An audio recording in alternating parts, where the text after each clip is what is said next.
So, Manaia, I was reading an article yesterday. Apparently, Chasing the Fox, brought to you by Manuka Fuel, is going to Aussie or something like that. Yes. I read a press release this morning that said that Fox Sport over in Australia and their streaming partner KO Sport have picked up the rights to broadcast Chasing the Fox. Now, I assume yourself and ACC head G-Lane are commentating that once again. Yes. Is that a concern for you? You don't mind? There's many concerns around this. First off, as we know, 50,000 Kiwis a year are moving to Australia. I think that this is probably going to eliminate me from next year's 50,000. Yeah. After they hear what we're about to do in this commentary. The only way that doesn't happen is if instead of us, Fox goes, can we put some actual commentators in and not these wounders? Yeah. I'll be honest, it did make me a little bit nervous. We got an email this morning from Kate out in the office going, geez, Jerry, how are the nerves now after finding this out? And I was like, Jerry, he's going to be on screen for like 30 seconds playing 3 golf shots. I'm on there for like 2 hours. Saying things. With nothing to say. With G-Lane. Same shit as last year. Anything's possible with ACC head G-Lane beside you. That's right, and I'm going to be tarred with that same brush because they don't know who the hell I am. Yeah, that's a good point. Anything that he says is going to rub off on you. And so I think I need to just, like, for our Australian listeners, that was ACC head G-Lane. Yeah, how do you separate yourself as far from it as possible? I think I identify myself every time I speak. Yep. So lean on the shovel as much as possible as well, yep. I think so. It's just come to my attention. So last year, we put out that video about the golfing lingo thing, and that was a promo for Chasing the Fox. Oh, was it? Yes. It was still one of the highest recorded or highest number pulling videos I think we've done here. It's like the biggest viral video the ACC's ever put out, and it was just golf lingo. It got to the point with that video where people had pulled the audio off that, like American golfing content creators, and were using that audio for their own reels. We should do another one for this year. I was just thinking that, yeah. Okay, but nice. I've never had that. I've never been involved in something that genuinely went viral to where other people were using that. And it had this is one of my lame claims to fame. John Theodore, who's the drummer for Queens of the Stone Age, he liked it. Did he share it, Joe? He shared it. Wow. I was on his fucking Instagram story. Yeah, that's pretty sick. That was sick. And you're a big Queens of the Stone Age guy as well, aren't you? Yeah, tragic. Yeah. Fucking A. Yeah. What, is he a golf nut? I didn't think so, but... Or he just took a shining to that specific video? He just recognises great content. Yeah, he does? Maybe he sees in me the same musical potential that he sees in himself. Fucking A. Look, I've spent a lot of time thinking about this. You haven't been called... I mean, I got a call from yourself and Jeremy Wells the other day. While I was out on my run. I got sacked from being his caddy this year, which I thought was an interesting manoeuvre. And the more time I've had to think about this, if I wasn't so kind of, impromptuly hit up about this, I would have... You were ambushed. I was ambushed with this news, and I tried to remain as positive as I could about it for the sake of my own image. But he called you up. I mean, you've probably got an unfair dismissal case if you wanted to take that to court. Well, here we go. These are the coffees that we were going to wait to start our recording for. Oh no, did you not bring Manaia one? You didn't. The fuck? Oh my! You and I can share one. Manaia, to be fair. Nah, it's fine. I've already had 4. I've been here since 5 o'clock this morning. Yeah, so I've had a couple of thoughts about this. So yes. So let's be honest. Team media, you're not involved with team media because you're involved with the commentary, right? Yep, You've got nothing to do with that. No. So Jerry, Bryce Casey? I believe so, yes. And not Mark Richardson.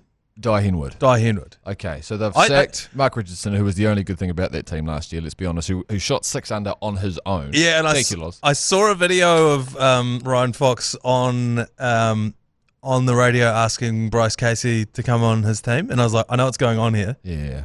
We can't have Mark Richardson winning this thing again, so we're going to replace him. That's not a good look. So, so now team media are probably, no offense to team media, not going to win. Right, I mean, we obviously thought that last year, and they did, but it was turns out Rigger was really good at golf. So now Bryce might be. So Jerry's gotten rid of me, and he's going to have to now. If they don't win, he's now going to have to live with the fact that he might have to have that thought in the back of his mind Maybe it was. What if it was something to do with Mashi, his caddy, that's let himself down, and he's going to have to wait another entire year to be able to figure that out for sure, right? I don't think he's going to have that thought. I think he's pretty resolute in his decision to sack you. So his main concerns, and he's been telling anyone who'll listen, is that there were multiple occasions where he turned around and you were nowhere near him with the bag, and that's his main. He would like a caddy that keeps the main thing, and his worry was that you were too focused on the extracurriculars. Okay. And well, that's a great advocate for chasing the fox, no, okay. So that's why he wanted to sack you. We've been taking applications on the radio show this week. We've had them coming from everywhere, and tomorrow I think we're going to get the finalists on.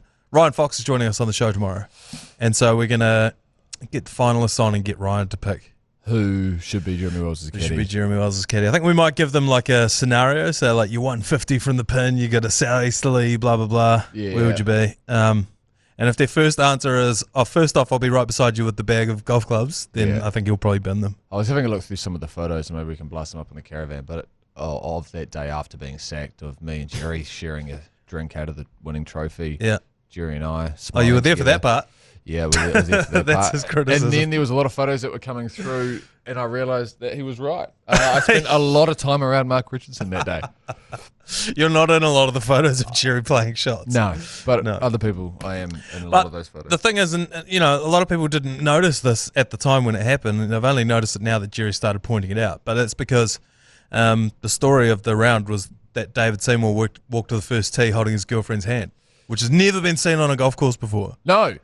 Which is amazing. Another pointless world first. Yeah, it's a pointless world first. And what I should say to any future caddy of Jeremy Wells is he doesn't have fun on a golf course. It's not really within his remit. That day, I can assure you, if there was some fun happening around Jerry, that's where I would have been. I was just seeking out a good time, and there wasn't a lot of good times going on around Wells that day. He was kind of in his head a little bit. Yeah, I think he's specifically requested misery from his caddy this time around. Yeah, so proximity, misery.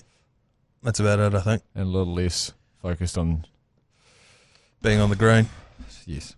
Getting on the green. The ladies in the media tent. Rightio, live from the Export Beer Garden Studio. This is the agenda for Thursday, the 13th of November. The Agenda Podcast, the home of sporting nonsense and claptrap. Brought to you by Export Ultra. All right, on today's show, we'll just touch on a couple of things. We're going to do another dude draft. We haven't done one in a while. And also, there's a bit of cricket going on in Dunners. Let's start with that. The fifth in series deciding T20 in the sunny Dunedin. And when I say sunny, I believe a high of 14, 15. It looks like it's forecast for today down there in Dunedin. Beautiful beanie weather for the West Indians. Live and free coverage from 1 p.m. on iHeartradio, thanks to Rosine. But the question came up in the caravan, should the West Indies employ the Leigh Hart reverse batting order? Because they're number 7, number 8. Yeah. Shepherd. Romario Shepherd. I feel like they have been. This has been the weirdest part about this West Indian cricket team, is that all of their runs have been scored from the 7, 8, 9 position. Yeah. That Romario Shepherd, he looks the spitting image of Zion Williamson, and he plays how you think Zion Williamson would play if he were to play cricket. Yeah, if he was a cricketer. He comes in at 10. Yeah, it's 10. And the most recent one he did, yeah. And Shamar Springer, the guy with all the dreads, looking like Link from the Matrix trilogy. Yeah. He's 11. Yeah. They've got Rovman Powell's down there as well. Oh, that's a way better comparison than the Black Frankie Mackay. Black Frankie Mackay. Rastan Chess, who's ostensibly their spinner, is now, I think, their first drop. He's one of their best batsmen. Yep. Their captain is the wicket keeper, which pisses me off, because at the end of the game, at the death in T20, a bowling conference is a massive part of T20 cricket. After every ball in the last 2 overs, the captain comes over and has a yarn. And for us, that's Mitch Santner, who's standing right next to the bowler at the top of their run-up. At mid-off. At mid-off. So he can have a yarn with Kyle Jamieson, Jimmy Neesham, whatever, at the top of their run-up. Mm-hmm. When your captain is the fucking wicket keeper, that guy has to run from behind the wickets to the other end of the pitch, in between every single ball. It drives me insane. They've got to get a different captain. Yep, agreed. I think there should be a rule that your captain's not allowed to be your wicket keeper. It's really annoying. But to that question from the caravan, I think they have reversed their order. Because the other thing is, before they showed up, did you know who most of these dudes were? No, well, this is another I'd heard of Roston Chase, and that was about it. And so when you see that guy, Zion Williamson, Romario Shepherd, his 2 highest totals in T20 were in back-to-back games against us. Yeah. It was like 43 and 47. Yeah.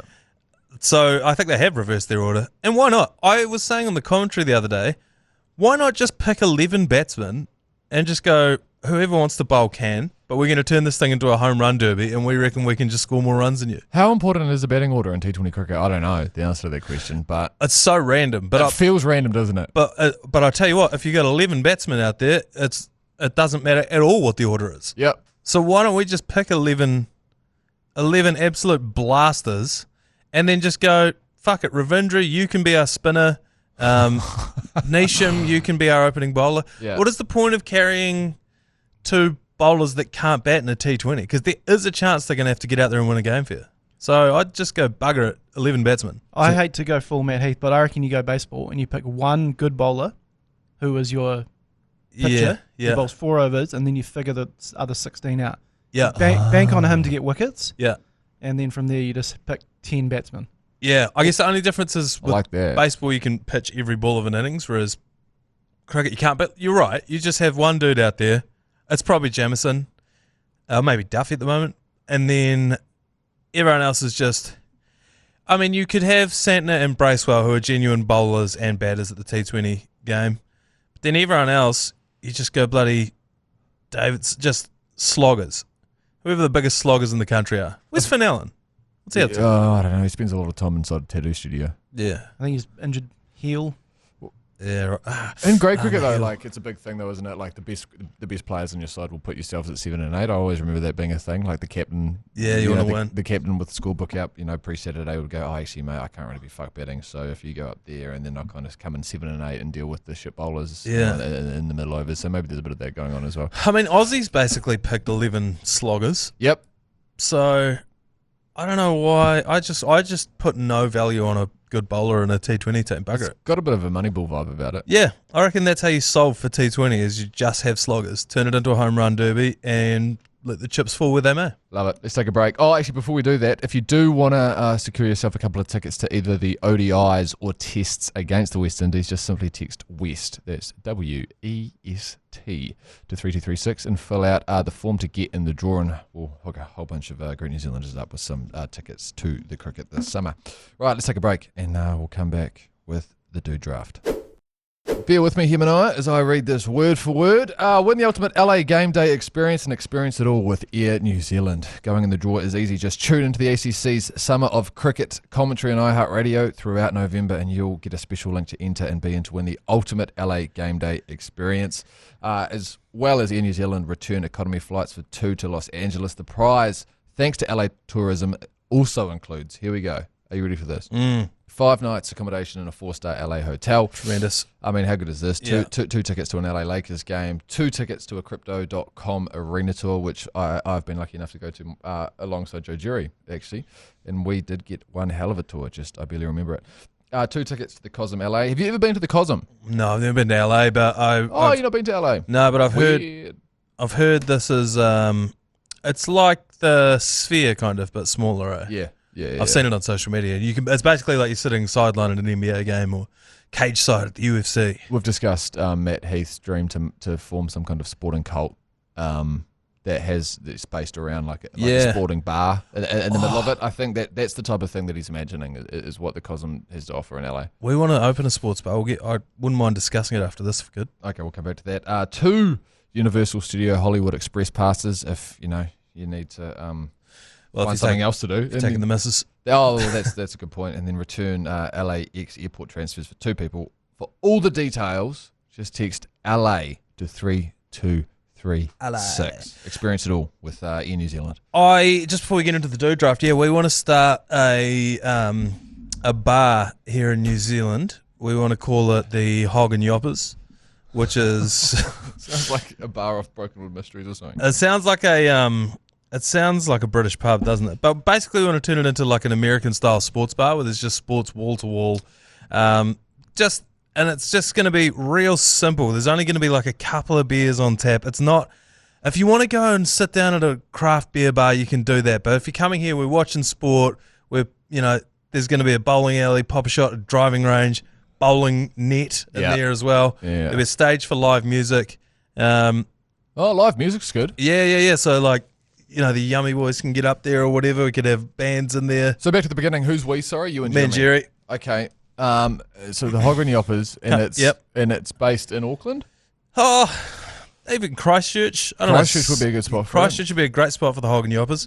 We're gonna Sundays and during school holidays we're gonna run the kids club at the Hog N Yoppers, so you can a bit of a creche situation. A bit of a degenerate creche. Yep, we've borrowed that from the Australian RSL model, where they will have a playground in the middle of the pub with clear glass windows, so you just dump your kids in there, neglect them. Did they have something like that at the Cobb & Co's growing up, or like the Hornby Junction or something like that down south? I feel like there was a situation where, you'd be able to watch as a kid your father be a degenerate, and it was kind of a coming-of-age moment. Yeah, okay, so that's nice. Yeah, our first promotional tactic to get the ladies in is skirt night. Skirt night at the Hog N Yoppers. That's going to be on Wednesdays. Right, is that homage to what they used to execute at the Po? Yes, that's exactly what that is. Yeah, okay, that's nice. where Jerry got that from. So if you show up in a skirt at some ridiculous discount off your drinks, and that's dudes and chicks. Nice. If you're a dude and you show up in a skirt, then you'll get a discount. Yeah, cool. Skirt night at the Hog N Yoppers. Is that like a Wednesday or something? That's a Wednesday. Then we've got the ACC can do their live commentary from the stage where we'll usually have a band, but instead of the band we have the ACC. Okay. Game on the screen behind them. They're commentating out to the live crowd, so you can come along. But we're open to just about anything else. Someone mentioned having a hog on a spit, and that's all our food. Yep. So that's just roasting in the corner. That's nice. Turning in the corner. I know it sounds simple, but a quiz night could be good. We've done them here at the ACC before. Yep. Quiz night at the Hog N Yoppers. We were thinking of trying to add a waiver so that you could smoke cigarettes inside. So everyone that comes in just hits the accept terms and conditions on an iPad out the front, and we're all just smoking inside. Yeah. Why don't you just have the airport glass? Oh yeah. Case thing. Oh, right next to the creche. Yeah. So it's just like the glass room, the gas room, the gas chamber at the Hog N Yoppers. Yeah, I think that's a great idea. Bit of an outside beer garden, maybe. I don't know. Just I feel like there's a lot of. I feel like New Zealand pubs are just, you go in there, there's like one TV maybe, if you're lucky, and you all sit around and just pound piss, and there's not really any entertainment there. Yeah. There's not a vibe. Yeah. And maybe that's because that's actually not what people want, but I don't know. I reckon we want to launch that bar. I reckon this will be a great venture for the ACC and Export Ultra. Yeah, well, I was going to say... Get involved in the Hog N Yoppers. I think with our connections with DB. I mean, if ACC head G Lane gets a sniff of this, mate, it'll be up and running by fucking February. Bring that golf simulator, set that bitch up in there. And one of the most controversial aspects that I really want to bring in, this is from a logistical point of view, that I noticed at all the bars we went to over in America on the Export Ultra Beer Garden tour of Texas. Yep. Most bars don't run taps. They don't have beers on tap. And what that does is, it means... no matter how rammed the bar is, you will always get a drink because all they're doing is opening cans. Now, the cans they sell are like 700 ml, so we need to start importing those or maybe getting exports in the 700 ml cans. Yeah. And it works so well because you don't have to get up nearly as often. When you do get up, you just straight there. That's a way better idea. I hadn't thought about this. Yeah. So you also don't need to have a glassy going around picking people's glasses up, because every now and then you'll go to the pub and they'll be out of pint glasses or out of jugs. You don't need someone going around. No one's going to drop the fucking thing. You drop a can, you just pick that thing back up again, keep going. You know what I mean? And so this has been controversial. We've had a lot of feedback that there's some people who are like, I only go out to bars because I can get beer on tap. I was like, this bar's probably not for you then. Yeah, I mean, that's fine. Yeah, there are. Go to a different bar. Literally every other bar will do that for you. Yeah. But our one is about serving piss. You will never not be able to get a drink. Yeah. You know, it's just all wall-to-wall sport. Yeah. American sport, obviously New Zealand sport. Sound off reruns of Late Night Big Breakfast, Moon TV and shit like that. They're running in the creche. Yeah. And then like highlights of like 2016 Game 7 NBA Finals, both NRL Warriors Grand Finals, every Super Rugby Grand Final, the 3 World Cups that we've won, they're all playing non-stop on the screens around the bar. So Clay Thompson's 50-point whatever, Yeah, with 12 dribbles, yes, yeah. That kind of shit. So whatever, Rumble in the Jungle. So any screen that you turn to, you're not going to get some NPC shitter from like last week. Yeah. You're going to get one of the greatest sporting moments of all time. And then we'll have like screening nights. So like this Saturday at the Hog N Yoppers, we are playing the Rumble in the Jungle, and the ACC is going to commentate it. Fucking A. You know what I mean? Like that kind of shit. Now I'm in. A bit of vibe, something going on. And yeah, so that's why we're asking for your help in getting the Hog N Yoppers off the ground. And how can people help, I suppose? I don't know. I really haven't thought this far Is yet. it a petition-based thing, maybe? This is the part of an idea where you've actually got to start becoming solutions-focused about it. Where the rubber hits the road. Yeah, well, that's right. So, I reckon we just hit DB up. Yeah, and go, hey, we're thinking of cranking something up. Yep. Could you help? Yeah. Sweet. Okay. What's the name? What is the Hog N Yoppers? So the Hog N Yoppers. Yoppers, actually, you're the person to talk to about this, Joe, because so ages ago I sent you a meme, and Joe and I send each other about 1,000 memes a day, so we'll never be able to find it again. Does he do that thing that he does with most people where he sends them off the ACC account? Yes. Yeah, there's a lot of dark stuff coming off the ACC history. So I shudder to search through, but the meme was of, I've said this before on the on the breakfast podcast, and people have been looking for this, but they can't find it either. It was like a model house that you might have on like a model train set, you know, and it goes through a village, and it was zoomed in on there's a woman leaning out the window waving at the train as it goes past. Okay. And the caption was, did they have to give her the yoppers though? And she's just got a giant set of PLBs. And the caption, and I just thought yoppers is the funniest word. But the worst part about I didn't even realize that yoppers was in relation to a rack. No, I try not to bring it up too often, because the thing is, because I asked Joe if he remembers this. You don't remember this meme, do you? And we can't find it. The Hog N Yoppers is good though, then, because it's all encompassing. Well, Joe, so Jerry goes, "You're so yoppers focused," and he's like, "You're so focused on yoppers and hogs," and then he's like, "It's just all hogs and yoppers," and then we're like, the Hog N Yoppers. That's a great name. It is a great name. The Hog N Yoppers. I asked ChatGPT. I tried to commission ChatGPT to make me a logo for the Hog N Yoppers. Yeah, wouldn't do it. Oh right. Okay. It was outside its guidelines. It's an all welcoming experience if it's called the Hog N Yoppers. The Hog N Yoppers, bro. Kids club at the Hog N Yoppers. Oh mate, The HY. teach them young. Head down the H&Y. Just head down to the HY. The Hog N Yoppers, and we've got a literal hog turning on a spit in the corner of the room. Skirt night at the Hog N Yoppers. I feel like we've just gone back to 1992. Dude, that's basically what we're trying to do. That is basically what we're trying to do. 1992. Just go full circle. Yeah. Pricing, smoking indoors, the whole thing. Big bots. No, big bots. Yeah, big bots. Yeah. Bit of breaking news. Magic Round schedule has been released. Oh. Who do you think the Warriors are playing at Magic Round? Storm. Oh, don't tell me we've got to buy. We are playing. Okay. They couldn't. We're playing the Brisbane fucking Broncos, are we? Broncos. Yeah, of course. Yeah. Of course. And that'll be our home That'll game. be a Warriors home game in Brisbane. Good stuff. Well, come on down to the Hog N Yoppers for Magic Round. Okay, fellas, it's been a while since we've done a do draft. Let's do another one. This is where, if you're new to the agenda, welcome along, first and foremost. Strange podcast to stumble across if you are brand new and you haven't been recommended it.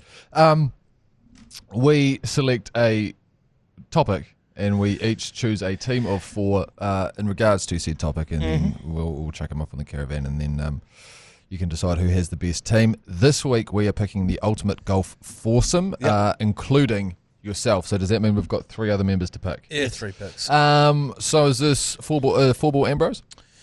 Yeah, I hadn't really considered the format. Yeah, I suppose all 4 of you are playing together, I think. Because you don't want to, if you're playing against them, that changes your picks quite dramatically, doesn't it? Yeah, that's what I was thinking. So, yeah, I think we're all playing together. Rightio, Manaia. 4-ball scramble. You fucking kick us off, eh? There is an easy way to win this. Yes. Hands down. Yes. Because it gets put on social. Yeah. So there's a clear and present way to win this. Yes. So easily. Yeah. But I am not a conjurer of cheap tricks. So I will not be going down that road. Oh, well, that makes my job way easier. Okay, so we'll leave it to Manaia then. In the spirit of Hogs N Yoppers. You go first, Manaia. I'll go first, and with the first pick in the do draft of your dream golf foursome, I will take Paige Spiranak with the first pick. I just feel like I am having the yips off the tee, the yops off the tee, and I need someone who actually knows a bit about golf. I don't want to play with a PGA player. I reckon that's too scary. You know what I mean? So I want like a golf content creator. Yeah, but you don't feel like distractions are also an issue? Okay, you happy with that selection then? Sweet. Those that are driving right now, pull over, get on Instagram. Joe. This is just too easy. I took your number one pick. No. John Daly for me. Easily. That was my second pick. Oh, I should have gone John Daly first. John Daly's a good pick. Okay, for my first pick. I went to John Daly's bar in Nashville, by the way. How was it? He's got a bar. It was great. Again, smoking inside? Nothing on tap. No smoking inside still. But they had a rodeo bloody bull thing. I reckon John Daly's never set foot in that thing, but no. But wall-to-wall sport. It's much like the Hog N Yoppers, actually. I'll take Uni. Oh. God, yeah, good pick. Uni, of course, famously had that round of 18 hole-in-ones. Yeah. So that'll be my first pick. Yeah, Uni. that's good. It's solid. I think you're back-to-back. Are we still going? And my second pick, I'm going to take Mark Richardson. Oh, yeah, good. So just after that, I mean, I don't know if he's ever had a golfing performance like that before, but 6 under through 6 is perfection to me. Yeah. And I can't unsee that. So, yeah. Uni. Well, you didn't see it the first time around. That's a good point. Uni and Rigger. So far for me. Uni and Rigger. Joey. Again, just you are helping me create the grass. Tiger. Oh, yeah. I mean, yeah. Like, I don't mind it. I'm not going to win on social media and win the game of golf. Does there need to be a separation? But like, are we all teeing off at the same time? I feel like Tiger might be distracted by Pate. You know, like these things might. Yeah. Yeah, I've picked Tiger's kryptonite there. But anyway. Okay. I am going to go in a similar vein to Tiger. I haven't picked any pro golfers. I'm going to go Michael Jordan. I need a bit of star power. Obviously, he loves playing golf. Get a bit of action going on the greens as well. There'll be a few bets going. Yep. Plus, who wouldn't want to play a round of golf with Michael Jordan? And back-to-back with Michael Jordan with my last pick in the draft. So I've got Paige Spiranak, Michael Jordan. I'm going to take Larry David. Yeah, good one. I know he's a keen golfer. It would just be hilarious playing a round of golf with Larry David. It's a good dynamic. Yeah. That foursome as well. I think so too. Also, I'd love to watch Larry David talk to Michael Jordan. Yeah. I'd love to watch Larry David talk to Paige Spiranak. Oh, yeah. Oh, Paige. Thank you for your service. He would just be like, why have you brought Paige? What a joke. Your fourth and final pick? Just to complete my trio of excellent golfers and good cunts, Adam Sandler. Oh, yeah. Yeah. That's a good one. Damn, Joe, you've knocked this one out of the park again. Yeah, I think Joe might be looking at a winning side. I was thinking Charlie Hull. Oh, yeah. But Grace Charis? Who's that? And my final pick, this is a maybe controversial one. Art Green? It was based off one video that I saw of him putting, and I just thought, I want to play around the golf with that guy so bad, is DJ Khaled. Yeah. He loves his golf, this big DJ Khaled. He plays steezed up to the nines. He's got his Louis on. He's got his Melbourne golf bag. I love watching. Yeah, I went through a deep scroll hole of DJ Khaled playing videos. Golf. There was one specifically where he hits about a 20-foot putt, and then just there's silence, and then he says Gatorade, and it fucking brings me so much joy. There was one where he went to a seafood restaurant and he ordered every single thing on the menu, and he just goes, "Bring out the ocean." Fuck, I love that guy. So that's me, Finn Caddie, Uni, Rigger, DJ Khaled. Joe Jury, your team in summary, please. Myself, John Daly, Tiger Woods, Adam Sandler. Me, Paige Spiranak, Michael Jordan, and Larry David. Any honourable mentions that didn't get a run? Sure. Can I put like these three teams into ChatGPT or something like that? And can ChatGPT imagine them playing? Who's going to win? Yeah, can we do that? It should be able to do it. Surely. Yeah, okay, I'll come back with those results tomorrow. Something to look forward to. Some of my honourable mentions, Charles Barkley. It was just a double up on Michael Jordan. I didn't think I could have both of them. Steph Curry, triple up. Curry, yeah, good one. Bob from Bob Does Sports. And then I also had John Daly on there. Yeah, that's a good crew. Any honourable mentions, Jose? I was going to pick Ryan Whitney. If you don't know who Ryan Whitney is, he's the host of the Spitting Chicklets podcast. Oh, yeah. He's the guy that was on, he went a bit viral on social media for just giving the golfer Quan absolute shit for about a whole day. Yeah. I did see that, at the Barstool Invitational. Yeah, so he would have been good chat, just chirping other players around the course. Yeah, that's a good one. That Luke Quan situation was funny, wasn't it? I was watching that, realising for that maybe... Because did you understand what was going on there? No, because I didn't watch... So for anyone... we might be drifting off topic here massively, and is there too much to explain? No, there was a Barstool Golfers Invitational. It was for golfing content creators, right? And there was about $1 million prize money up for grabs, but it was some sort of team situation. Teams, And Luke Quan, who's from New Zealand, he slept in and missed his tee time. Yep. And then when he rocked up, he apologised to no one, and everyone lost the plot that he had missed his tee. It felt like a bit of a storm in a teacup. It did. I think it was just because that Whitney guy lost the fucking plot. Yeah, it's very, very Barstool of just making massive drama for their content. It's classic Portnoy. But it was also very Barstool in that you get drip fed the story through 3 different Instagram accounts over the course of a weekend, and you've got to try and piece together what the fuck happened. I was also watching his reaction because I think the reason they got so upset was he didn't apologise when rocked up, and then apparently, according to the Americans, he then went on to blame everyone else. And then I watched the clip where he did go on to blame everyone else, and I saw it and thought to myself, this is the most Kiwi shit ever. He just kind of rocked up and did what we would all do and just go, oh no, it's Olmo's fault because we were getting it, just trying to shift the blame. Yeah. And I just don't think it's sat that well. Nah, because Americans don't get that shit out. They don't get the sarcasm. They don't get sarcasm. They don't get taking the piss. They don't get irony. Yeah. Because he would, when it's blatantly your fault and you try and blame someone else, that's objectively funny to us. To them, they're just like, what the fuck?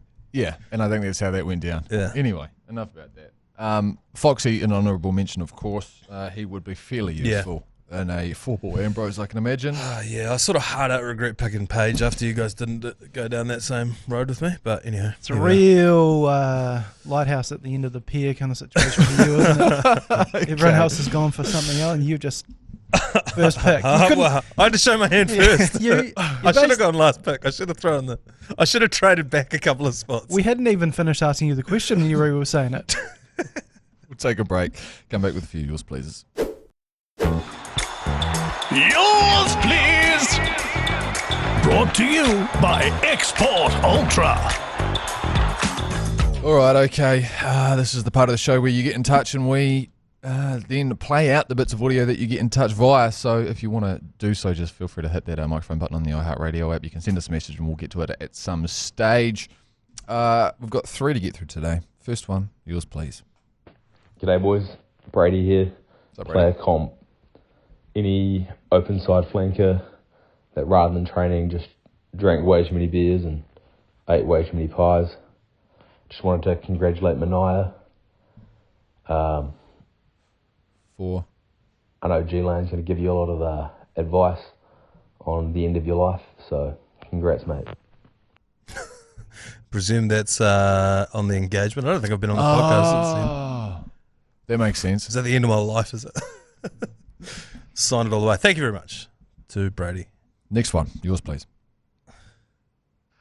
Now that Zippy is confirmed to be coming back soon, when he does come back, I want the 2 teams to do the national anthem, New Zealand versus whoever the fuck wants it. And then as soon as the national anthems are done, I want the lights to go down low, quiet stadium, light on Zippy and just him going, fuck away, away, away, hey, fuck away, away, away, hee-haw. Tune. That's a great bit of contribution. I'd love that, but we're playing during the day at most of these games. Are you following along with Zippy's off the field training regime? Yeah. Quite a lot going on. Now, does he own a shirt, though?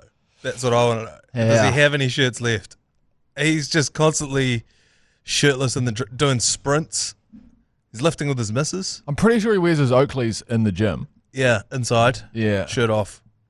God bless him. We need some more jacked black caps, I think. That sprinting video, yeah. I'm pretty sure that was at the same course as you guys did that relay race. And you can still see Chris Key on that track. His hamstrings in the background of it, yeah. But Keezy was on the back straight, and then I think Zippy was on that front straight. What's been wrong with Zippy? Do we know? Do we have any idea where he's been? Because if he's still sprinting full shoulder, I think it is. Shoulder strain. I suppose you need that for cricket. You do. And you don't need that for sprinting. You don't. Okay.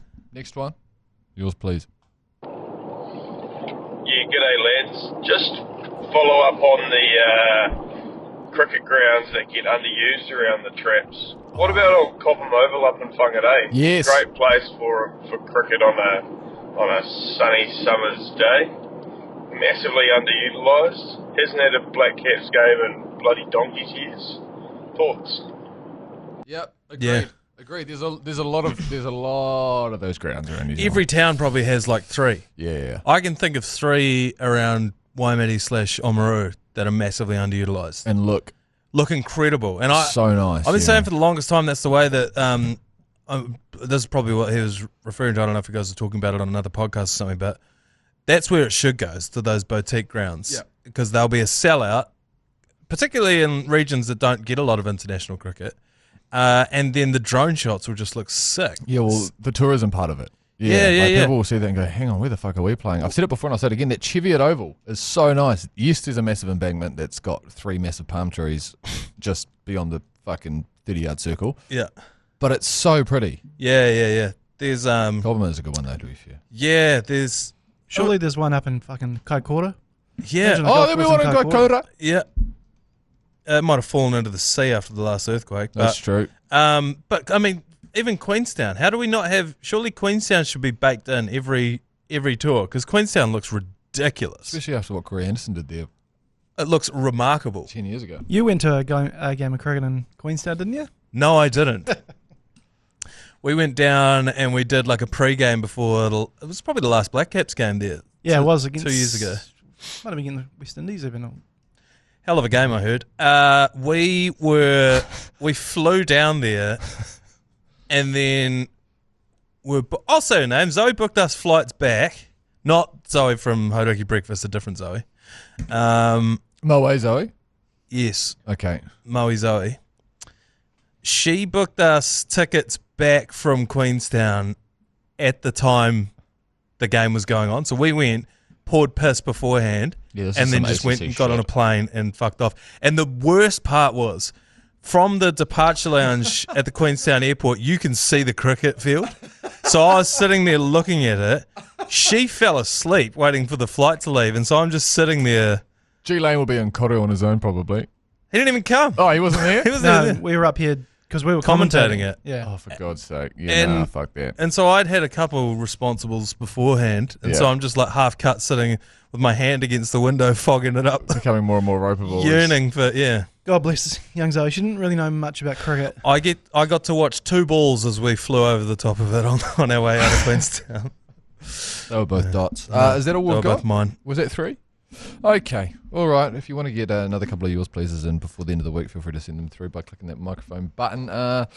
We'll see you this afternoon for the cricket. Manaia, you hanging around for the commentary? Or nah, you get out of here. Okay, thanks for coming in, mate. Appreciate you. We'll shove up those lists of do draft teams onto the Caravan, which is our Facebook page. If you don't follow it, make sure you do so. Once we get to 10,000 followers, which is quite a long way away, G Lane has a couple of clips that he will not want to be resurface on there. See you tomorrow. All right. You've been listening to the ACC's Agenda podcast, brought to you by Export Ultra.